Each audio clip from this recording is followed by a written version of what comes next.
Welcome to Socials with the Saints.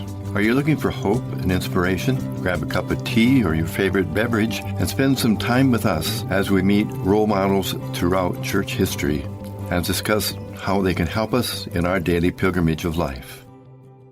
Hello, and thank you for joining us. Welcome to Socials with the Saints. I'm Jason Nunez, Media Production Coordinator for Pilgrim Center of Hope, a Catholic ministry founded in 1993. Our mission is to provide events, experiences, and media, initiating a desire in people to encounter Jesus Christ in their daily journey of life. Socials with the Saints are opportunities to learn from role models of faith and from one another for fellowship, prayer, and receiving spiritual tools. Today, we will be shining a light on the patron saint of farmers, Saint Isidore. We are recording this podcast as a resource for those of you who cannot attend our in-person Socials with the Saints gathering. You are most welcome to join us on the third Thursday of every month in San Antonio, Texas. Visit pilgrimcenterofhope.org for more information about our in-person Socials with the Saints gatherings. Now, a question for you. Have you ever heard of Saint Isidore? Well, let's discover his story together. Saint Isidore, the farmer, laborer, and husbandman.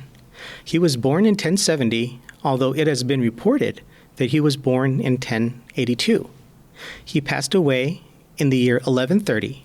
However, the only official source places his death in the year 1172. His feast day is celebrated on May 15th internationally and on October 25th in the United States of America. He is the patron of farmers and day laborers, agriculture, the city of Madrid, and many other cities throughout the world.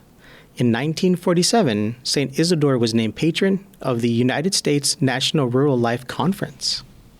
He was born to poor, devout Catholic parents in the year 1070. Isidore de Merlot y Quintana was named after the Archbishop of Seville, now St. Isidore of Seville. The family were Mozarabic settlers, Christians in the Iberian Peninsula, which were under Muslim rule at the time. Most of the Mozarabs were descendants of local Christians and were primarily speakers of the Romance languages, influenced by Moorish Arabic. Isidore's parents instilled in him a deep love of prayer and a revulsion of sin. At some point as a boy, Isidore was orphaned. He worked as a well worker, like his father, in the service of the Vera family. It is said that there was no well in his service from which water did not flow abundantly, even in dry lands. One woman hired him to open one on excessively rocky terrain. Through his fervent prayer, the stone was so softened that his footprint is said to have remained when he was done. In the year 1110, the peninsula was invaded by Ali ibn Yusuf, causing Isidore to move to Torrelaguna near Madrid. There he became a hired hand on the farm of Juan de Vargas, a wealthy landowner. He was married to Maria Toribia, known in Spain as Santa Maria de la Cabeza. Isidore and his wife had one son, Ilian, who is said to have fallen into a deep well as a child. His parents' prayers for him were answered when the water rose to the ground level and their son with it. In thanksgiving for that miracle, Isidore and his wife vowed to live their lives in celibacy and even lived in separate houses from then on. Sadly, Ilian died while he was still in his youth. Isidore was known for his piety and sharing all that he had with the poor. He prayed constantly, conversing with God, the saints, and his guardian angel as he worked in the fields. He rose early each morning to attend Mass before going to work, which sometimes made him late for work. On holidays, he would visit the churches of Madrid and the surrounding area. After his co-workers complained to their employer about Isidore being late for work in the mornings, the landowner, while on his way to reprimand him, investigated and found him at prayer while an angel did his plowing. Another time, his master saw an angel plowing along with Isidore on either side of him, making Isidore's plowing equal to 3 times that of his fellow field workers. When the team of oxen and their drivers disappeared, de Vargas realized that Isidore had supernatural assistance in fulfilling his work. At various times, others also witnessed angels helping Isidore with his duties. The humble farm worker was a man of miracles. His employer grew to revere Isidore, who was said to have brought de Vargas's deceased daughter back to life. Another miracle attributed to him is that he caused a fountain of fresh water to burst from the dry earth to quench his master's thirst. Isidore was eventually made bailiff of the entire estate. Isidore is reported to have loved animals. One story about his love of God's creatures involves his having pity on a flock of wood pigeons that were scratching on the hard, frosty ground for food.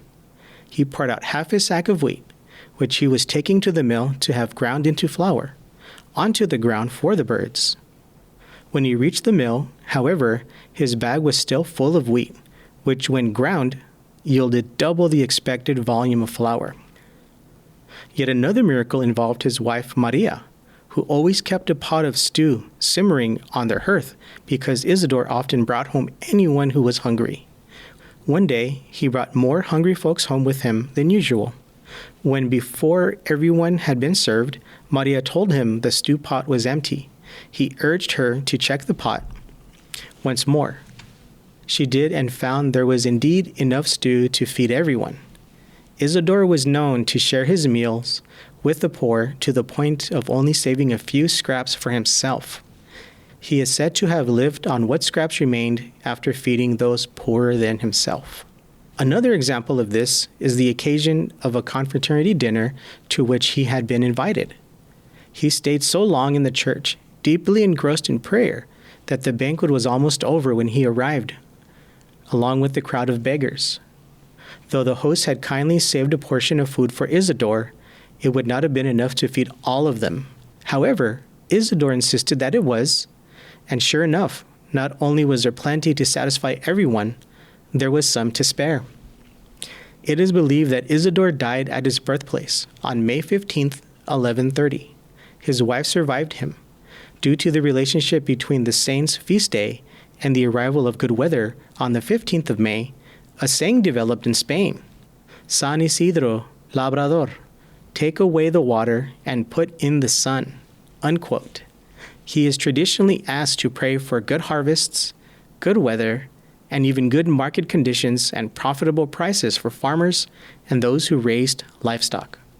In the year 1212, torrential rains caused cadavers to be exhumed from Madrid cemeteries. Isidore's was one of them, and it was discovered to be incorrupt. The reason Isidore's wife is called Santa Maria de la Cabeza is that her head, or quote-unquote cabeza, is devoutly carried in procession during times of drought as a request for heavenly favor.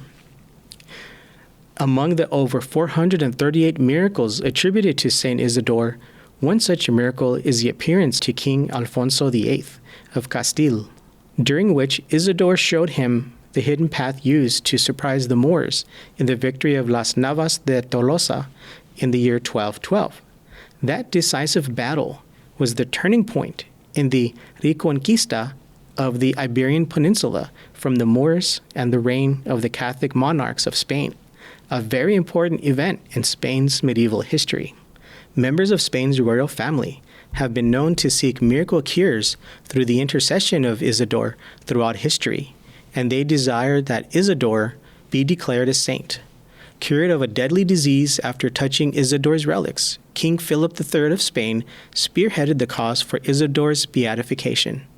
And on March 12, 1622, Isidore was canonized, along with St. Ignatius of Loyola, St. Francis Xavier, St. Philip Neri, and St. Teresa of Avila, referred to in Spain as the, quote, 5 saints, unquote.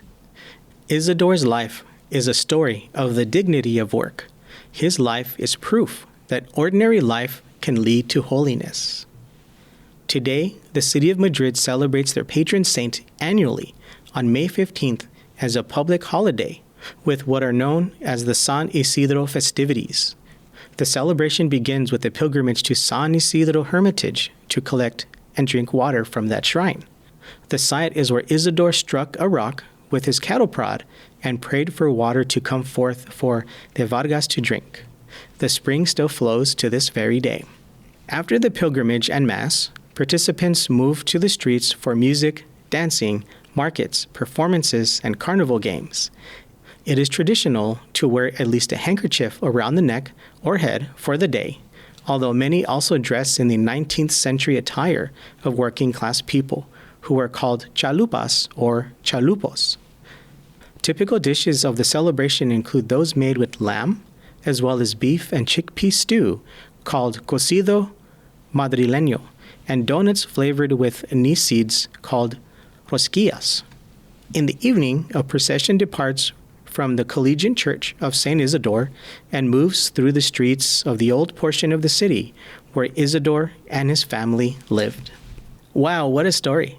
Here are a few questions to ponder. What struck you about what you just heard? What stood out to you in the story? How does the life of this saint teach and challenge you in your spiritual life? And what lessons will you take with you from this saint into your daily life? I'll say this again. What a story. We ask you to please leave a comment on the YouTube video that corresponds with this episode, the podcast app that you're listening to this program on, or you can send us an email to ministry@pilgrimcenterofhope.org. We look forward to hearing what you have to say. You can download a printable pamphlet with this story, as well as a card with a quote from Scripture that speaks to the charism of this month's saint on our website, pilgrimcenterofhope.org. The link will be included in the podcast description. The quote that is on that card is, "Ask the master of the harvest to send out laborers." Now that is found in the Gospel of Matthew, chapter 9, verse 38. Saint Isidore, pray for us. A big thanks to our sponsor, Mary Midkiff, for making this podcast possible. We'd also like to express our gratitude to Lee Kohenik, who assisted in the research of this month's saint. We thank you for joining us on Socials with the Saints. We also invite you to come visit Pilgrim Center of Hope and learn more about our threefold ministry of pilgrimages, conferences, and outreach. Visit pilgrimcenterofhope.org. That's pilgrimcenterofhope.org, or you can call us at 210-521-3377, 210-521-3377, and find out all that Pilgrim Center of Hope can offer you, your ministry, and your parish. Please make sure to stay up to date with the details about all the wonderful events that Pilgrim Center of Hope has to offer. You can do so by liking our Pilgrim Center of Hope Facebook page, follow us on Instagram, and of course, subscribe to our email list by visiting our website, pilgrimcenterofhope.org. Until next time, remember, we are a pilgrim people, and on your journey, you are never alone in the communion of saints. May God bless you.